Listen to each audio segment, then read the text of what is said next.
Nearly 40 tons of medical aid and disaster relief supplies for Gaza left India for Egypt this morning. This is according to India's Ministry of External Affairs. Despite the Rafah crossing opening for a short time yesterday to allow trucks with aid, 20 trucks to be exact, to pass through, it remains unclear if or when the border will reopen today. CNN's Priscilla Alvarez joining us now with how President Biden is responding to the humanitarian efforts. Priscilla. Well, in a statement just yesterday, the president attributed this to days of diplomatic engagement at the highest level. Of course, these aid trucks passing through happened on the heels of President Biden's trip to Israel, as well as Secretary of State Antony Blinken's high-stakes shuttle diplomacy over the last several days. Now, in a statement, the president went on to note that this is a critical and urgent need, saying, quote, "I made it clear from the outset of this crisis in both my public statements and private conversations that humanitarian assistance was a critical and urgent need that had to get moving. And I expressed my deep personal appreciation for the leadership of President al-Sisi of Egypt, Prime Minister Benjamin Netanyahu of Israel, and the United Nations to allow the resumption of this assistance." And of course, we should also mention that President Biden did speak with Egypt's president this week, where the two agreed for this crossing to be open. But of course, this remains a challenge. We have heard from aid organizations who have welcomed the aid trucks that have been able to pass into Gaza so far, but they note that this can only be the beginning. They still need so much more. So the White House still working on trying to facilitate that, working with their counterparts in the region, while also keeping a focus on getting Palestinian Americans out of Gaza, which they have still not been able to do. Amara, Victor. Priscilla Alvarez for us. Thanks so much. Joining us now is Nabal Farsak, spokesperson for the Palestine Red Crescent Society. Thank you for being with us. Let me start with the 17 trucks in Egypt waiting at the Rafah crossing, hoping to get into Gaza. Our reporters have spoken with those truck drivers, say they're optimistic. What can you tell us about what's on the trucks and the probability that they'll get across that border today? Good evening. Thanks for having me. So yes, as you highlighted, there's dozens of trucks who are still waiting at Rafah crossing border, waiting to get into Gaza. What we have received up to now is 20 trucks, hoping this will be a glimpse of hope to the entry of the rest of the trucks, because 20 trucks is only like a drop in the ocean of needs. We still need a lot in terms of food, even water. 2 million Palestinian civilians now are with no food or even water, besides electricity, as well as not only one hospital.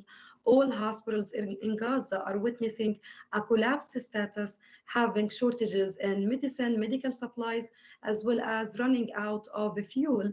And by the way, fuel was not also delivered by the first shipment of the humanitarian aid, which included food, water, medical supply, and medicine, but not fuel. Are you getting any indication as to when, if at all, there will be a sustained delivery of aid into Gaza? So basically, all international organizations, along with countries, have been working due to all the last week long to get the aid in. Hopefully now, after this aid was already in, to continue working and advocating for the entry of a humanitarian aid. This should not be a one-time. We need a humanitarian corridor to allow the entry of medical supplies and the humanitarian aid all the time in a safe way.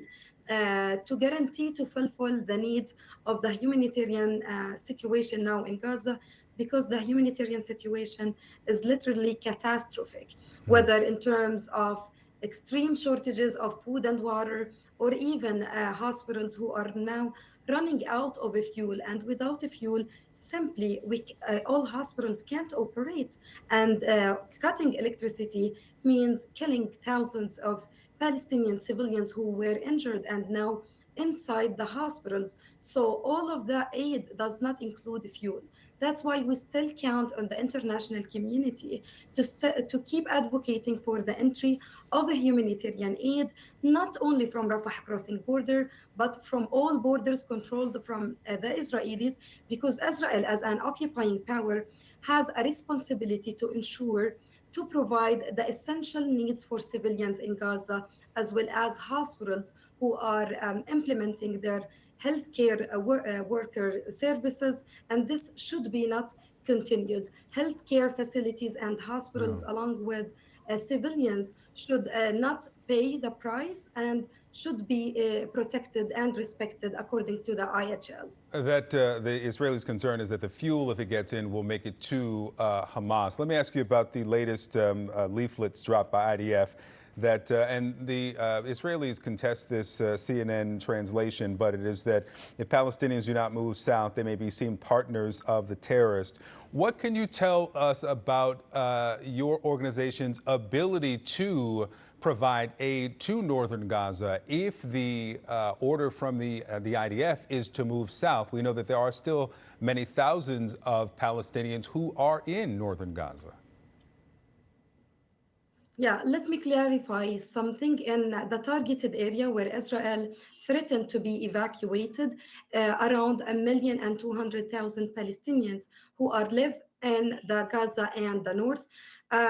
Hundreds of thousands of Palestinians were still stuck in Gaza in their homes or in schools or even hospitals. They couldn't find their way to evacuate themselves simply because Israel asking people to evacuate themselves under continuous bombardment. Besides, there is no transportation, complete destruction of the roads and infrastructure. So absolutely, they have no way to go to. They don't have an option to choose either. It's the same case for hospitals because Israel not only asking civilians to evacuate themselves under continuous bombardment, evacuation orders from Israeli occupation forces for around 24 hospitals in Gaza and the north to evacuate, which are absolutely impossible to implement. WHO has announced that evacuation orders for hospitals are impossible to implement and they Right. constitute a death penalty for patients. Our Right. hospital is one of the hospitals that has received the evacuation order. Mm, We have 500 patients, some of them in the intensive care unit, and we will not be able sure. and accept to risk the lives of our patients. Most of Yeah. them are children. Sure. I mean, an impossible situation for those hospitals as well. Nibal Farsak, thank you very much.